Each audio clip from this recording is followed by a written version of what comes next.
Hello and welcome to today's review of the Transformers Studio Series 86 Voyager class Hot Rod. And man, of all the figures I've reviewed so far, this has got to be my favourite. Just handling him again, it's been a while since I did any photography with him. But you know, it's reminded me just how great of a figure he is. And much like Optimus and Bumblebee, you could talk about his price point and go, hey, is it worth it? You know, he is clearly a deluxe, but the amount of stuff he comes with, I was more than happy to have paid Voyager price for him back when he came out. I remember getting him in 2021.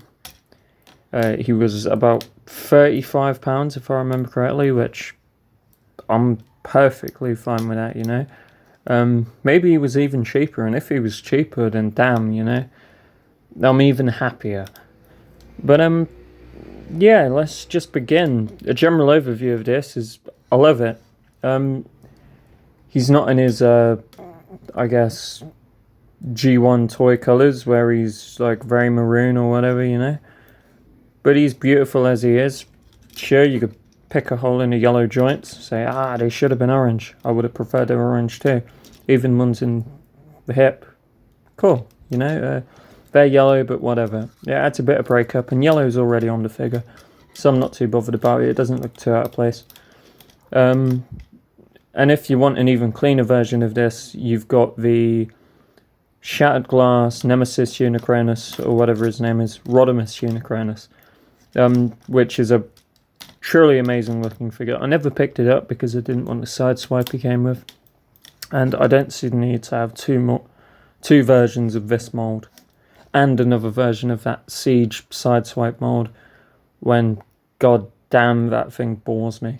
I'll get to Kingdom Red Alert eventually, but he's my version of that mold and he's just fine, you know. It's a very insignificant figure. But yeah, Hot Rod, truly brilliant. Let's look at his accessories briefly. He's got these two blasters, 5mm ports. They plug into his hands like so. And the cooler part about this Hot Rod, or one of the coolest parts about him, he's got opening hands, which is truly a thing to behold. Yeah, so he's got his guns, which is awesome. He's got this saw blade, it spins, which is even more awesome. To access the port for this, all you have to do is take this panel on the arm. Come on, it's not working. Here you go. Pull it down. Spin the hand round so this port shows. And just plug the saw blade on. Fold the other panel around. An area is ready to just chop up whatever squid monster takes its friend again. You know, it's one of those accessories where it only appears once, but I can really just appreciate the inclusion. It's going to add so much more to his posability, like in terms of what you can do with him for photos and, you know, all sorts of display options if for some reason that squid ever gets some sort of release. And maybe it could be like a pack-in with, I don't know, a reissue of this Hot Rod and Cup, because he's become surprisingly difficult to get hold of. But anyway, yeah, so he's got his saw blade, and then we have this Matrix effects piece, plus the Matrix of Leadership. Now, I promise you, this is identical to the one that comes with 86 Optimus Prime, which, for the fact there's like a 3-year release gap, I'm just a bit like, you know, they could have definitely changed this somehow. But anyway, it's cool. All you do for this, the effects piece just clips onto the front of it for when he's lighting our darkest hour. You know, another thing where it's like only one inclusion of it, but it's so iconic that the toy having it is just an amazing choice. And then finally, these two little blast effects. These are for his laser guns on his arms. Just plug it in like so. There you go. Really cool. You can use them in vehicle mode as well, which is sick. Quick little add-on to the general overview. If you lift up his head like so. There's a visor inside which you can fold out and make him look really cool like this. This is from when he uses scanner in the 86 movie to attack the Autobot shuttle once he realizes Decepticons are on board. And yeah, it's really cool. Nice inclusion again. And it goes perfectly with all the blast effects and everything else he comes with. I never read it to the overview on Hot Rod, but I keep forgetting things about this figure because he does just so goddamn much. But if you start to transform this arm, you could find this little welding piece tucked away. This is another reference to a singular scene in the movie where he repairs Cup's leg. But it's nice little inclusion. Sure, it means that you can only use the saw blade with the other hand, but it's accurate, so I'm all for it. And yeah, we're just going to move on to articulation. Okay, and onto Hot Rod's articulation. Just general thoughts, he's pretty good. Main issue, his shoulders. We've coined a term in the fandom called Hot Rod shoulders. This is why. So instead of having an individual joint that these kind of rotate on, allowing the other parts of the arm to move separately from the shoulder, it all just moves up in one big swoop. It's kind of whatever. It kind of limits some of what you can do with his arm, but the way this guy's joints work, he's essentially got butterflies. He can come forward this much. Arms, they do a little more than 90, which is good. Wrists, full 360. Undo some of his transformation. Open him up. He's got sword wielding wrists. They fold outwards. So if you want to do it, but they do swivel as well. He's got the opening hands. All of his fingers by the thumb are on a singular joint that just closes up. The shoulder does do a full 360. I can't be asked to faff around with it due to the fact that the spoiler gets in the way, and it does get in the way if you don't move it. But there you go, it does go all the way around. And he does have a swivel at the top of the elbow because he doesn't have a bicep cut. Onto the head, he's got this much range up, this much range down, swivels all the way around, and yeah, it's all around solid. And there's a bit of turn side to side for the like confused dog look. Legs, kick up that much. Legs, kick back that much. Knees, pull more than the 90. Knees, also kick upwards. And if you fiddle with the joint, you can go a little bit further back, get a bit of a deeper bend, which is always welcome. It's the same on both sides. You've also got a thigh swivel. This thigh swivel is not the best. It's really tight, but it goes all the way around. Move on to his legs, a bit lower down. And you've got the ankles. The ankles go that far out. Back in. Toe bend upwards. And toe bend slightly downwards. And job's a good one. You know, add on top of that is waist. And like I said earlier, butterfly joint. Due to how this whole assembly works. It's just really fun to play around with, you know. You can really get him going. Maybe he's diving, you know, something like that. He's a really fun figure to play around with. So next up, we're going to be moving on to the size comparison. And for the size comparison, here we have Studio Series 86 Optimus Prime, Studio Series 86 Bumblebee, and Reveal the Shield Legends Class Trelka. I don't have anything to add here. He's deluxe height. He's bigger than Bumblebee, who's also a deluxe. You know, as you can see, he's a significant margin bigger. He's a lot taller than this Legends class figure, expected. Good scale with Prime, nothing really to complain about. And that's really it for the size comparison, because I've not got any other hot rods to compare him to. I don't have the Classics figure or any of its repaints. And yeah, I've not really bothered with other hot rod figures because this one's so good. It does everything I look for in the character, and I just have no reason to purchase another. Moving on, we're going to the transformation.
And for the vehicle mode, he is a lovely Cybertronian sports car.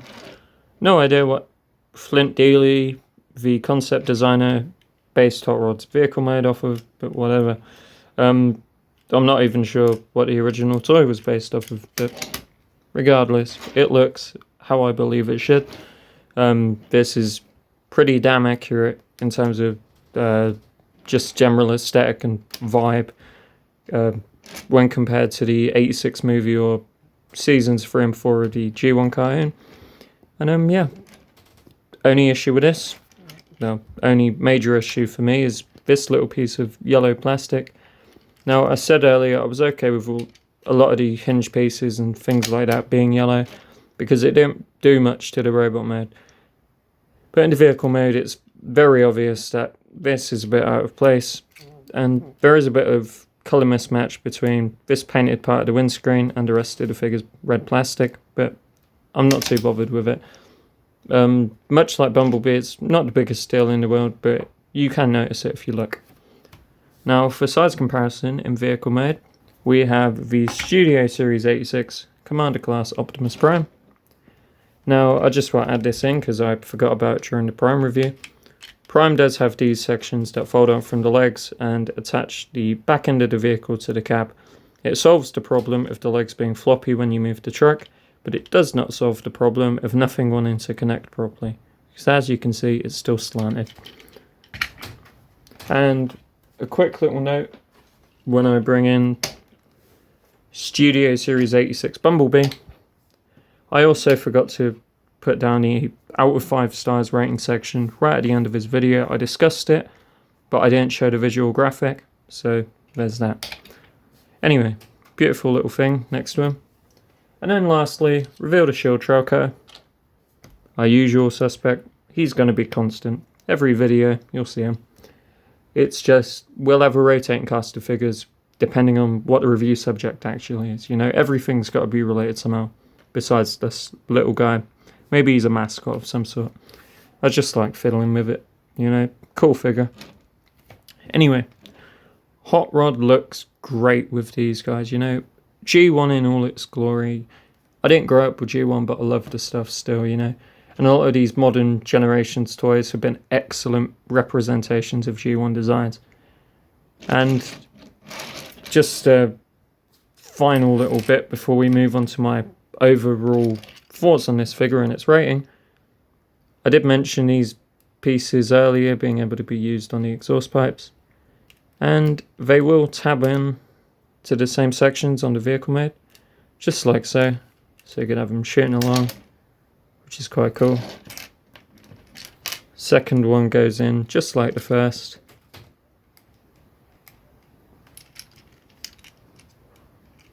If you don't put it upside down.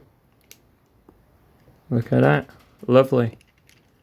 These are truly beautiful pieces. No other figure comes with them. Well, I think Rodimus Unicronus did, but I don't have him, so I can't talk about it, and I don't really know much about the figure. But anyway, lovely stuff. Moving on to my final thoughts.